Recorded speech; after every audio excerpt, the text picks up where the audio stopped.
Welcome to Dimensional Shift, where we explore and actively deprogram ourselves, seek the truth of reality through expanding our perceptions, and focus on full remembrance of our true selves. As we begin to connect to our true selves, we will also see the truth of this illusory reality and the way it controls us through our manipulated perceptions. As soon as we fully remember our true selves, we will also see the enemy for what it is and how to rebalance the system by freeing ourselves and assisting others to do the same, creating a domino effect into the evolution of human consciousness.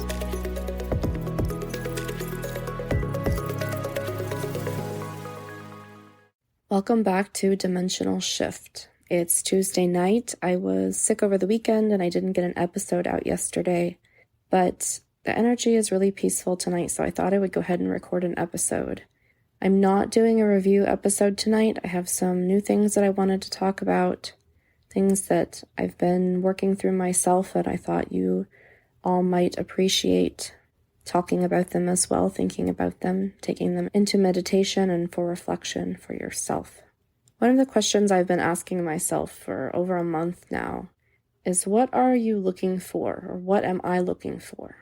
On the surface, we might give an answer like, well, I need money. I want to be able to afford this or that, or, I'm just looking to survive. I want to find a new place to live. I want to move. I want to travel. Maybe we're looking for a new career or a job. Maybe we're looking for romance or friends. Or maybe we're just looking for a creative pursuit, such as writing or art or picking up a new instrument or something. And while all of these can be seen as worthwhile pursuits on a certain level, if you truly want to find what you're looking for, you have to go deeper. So you can take these things back into their underlying archetype.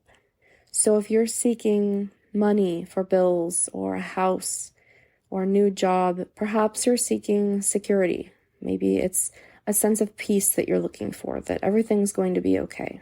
If you're looking for travel or an abundance of money to buy something new or to do things that you haven't done before, perhaps you're looking for some freedom. If you're looking for romance or friends, maybe you're looking for love. If you're looking for a creative pursuit, a new career, maybe you're looking for some joy. And if you're looking, again, for friends, maybe you're just looking for connection. The irony of all of this is that none of these things can be found in the world.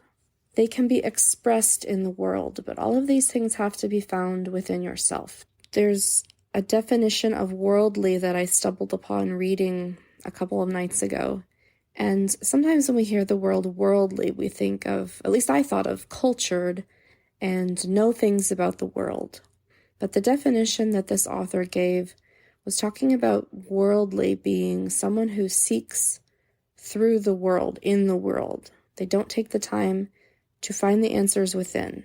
If we're so focused on the external and we don't take the time to ask the big questions of ourselves, then we're always feeling unfulfilled because we cannot be fulfilled through the world. The world is not meant to fulfill us. It's supposed to be an expression of who we are on our deepest levels. The unfortunate part is that right now, most people are stuck in the labyrinth of the mind. You ask somebody what are they looking for, they tell you they want money. But that's not actually what they're looking for. They're looking for the deeper things, but they don't even realize that those are the things they're looking for.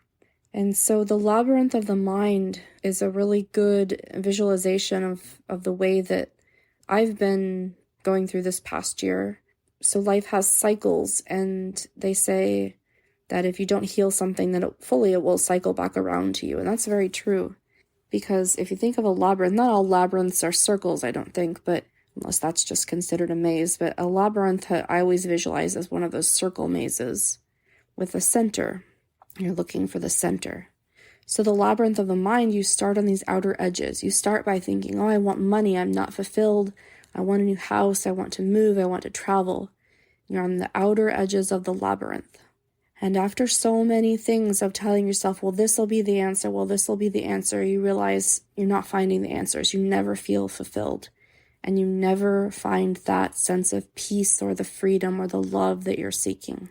So then you're ready to go into the next layer of the labyrinth. And you may start seeking answers within. If you're here, hopefully you're seeking answers within. And you may come to the idea, well, okay, I just really want my suffering to end.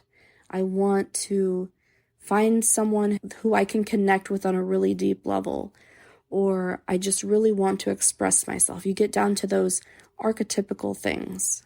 Eventually, if you keep going into those inner layers, and that does require that you get really, really brutally honest with yourself about your trauma, about your beliefs, about the way that you keep the world at bay, and you prevent all of those things, and primarily that you prevent yourself from seeing yourself, from perceiving yourself directly.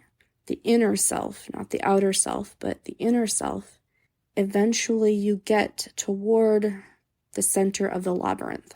And some of us have been seeing glimpses of the inner self. We've been experiencing non-duality. We've had experiences directly with God. We have a deep connection with our true self outside of the matrix. And we have begun to get towards the center of the labyrinth.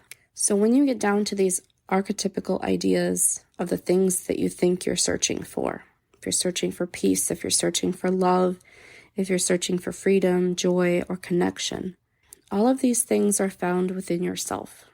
From my experience, peace is found through realizing that you can never actually be harmed. And this isn't your physical body, this isn't your emotional body, or even necessarily your mental body. It is that deep, eternal self that you have to connect with and perceive with directly. It is the God mind perceiving your true self and realizing that, yeah, the body is going to die eventually. If it's going to die eventually, number one, why worry about it? And number two, what part of me isn't going to die? There's something there, if you're willing to look at it and delve deep enough for it, there's a part of you that won't die. Connecting to that is how you find that peace. It's very much about non-attachment to the world, non-attachment to the ideas that you think you are, the body, the mind, the emotions, all of that. When I say mind, I'm thinking primarily of egoic thoughts. If you find that you're seeking love, explore the ideas of unconditional love. If you're seeking romance, if you're seeking friends, there's an aspect of yourself or lots of aspects of yourself that you're not willing to love unconditionally. And unconditional love is sort of a really hot topic. Most people have no experience with unconditional love because unconditional love isn't found in the world right now, it's very, very rare. The reason we exist as we do, all of us, even the evil people, like unconditional love allows the madness, basically. Because unconditional love has no expectations. Everything is allowed to be. As soon as you put a limit on something, you say, no, this type of being, experience, creation cannot exist, you are out of unconditional love. And connecting to that part of yourself that is unconditional love is where you will find that. God allows you to exist just as you are from a limited egoic point of view. And that's literally a higher aspect of you allowing your limited egoic self to exist just as you are. It's very paradoxical. You have to kind of delve into the idea of non-duality for it to make sense. But if you want to externalize God for now, that's okay. But just as God allows you to exist just as you are, so too do they allow everything to exist just as they are, unconditionally. Freedom is found by not letting others put expectations on you. This is sort of it's a mind game, to be honest. We think of others putting expectations upon us, but really it is us allowing them to put expectations on us. And a lot of that is done through societal norms. It's done through the programming of the mind, indoctrination into the school systems and all of that. It's very complex, and that's a very outer part of the labyrinth of the mind. You go into the next level and you have to look at the very deep beliefs that you hold and decide where they got put in you and if you want to allow those expectations to exist.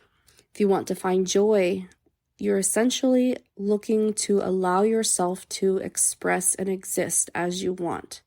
It's the freedom to be you. It's the freedom to live with abandon. And living with abandon has to be connected to that non-attachment. And all of these ideas are very intrinsically connected. You can't have full peace without full freedom, and it's all very connected.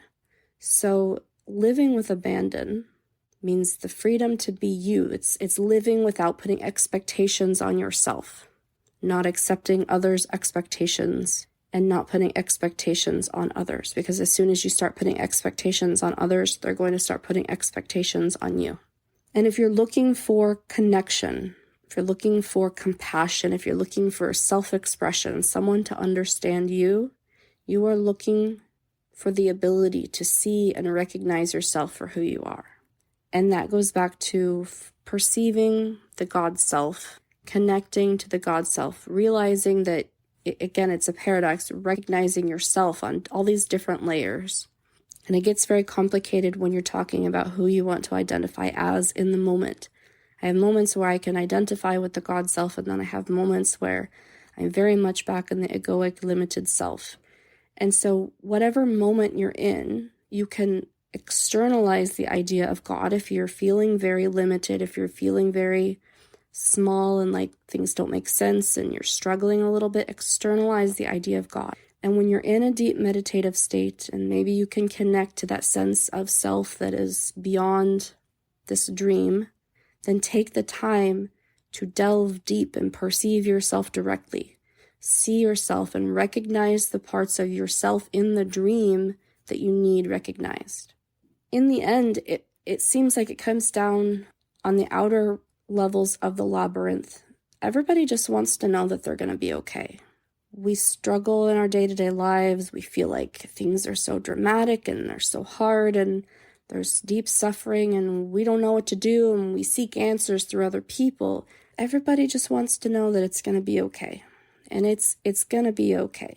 If you're willing to go to the next layer of the labyrinth of the mind, from my experience, you're looking for clarity of who you are.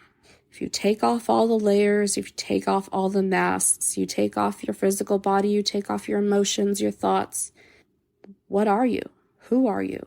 What is this dream? What are we doing here? What are you meant to do here?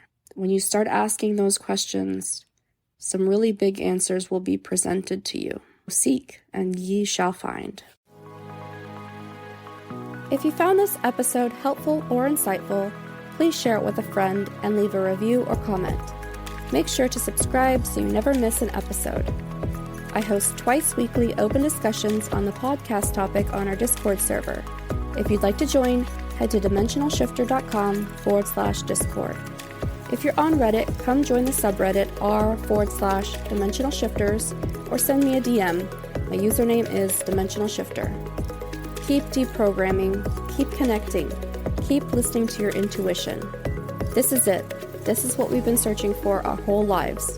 Connection to our true selves.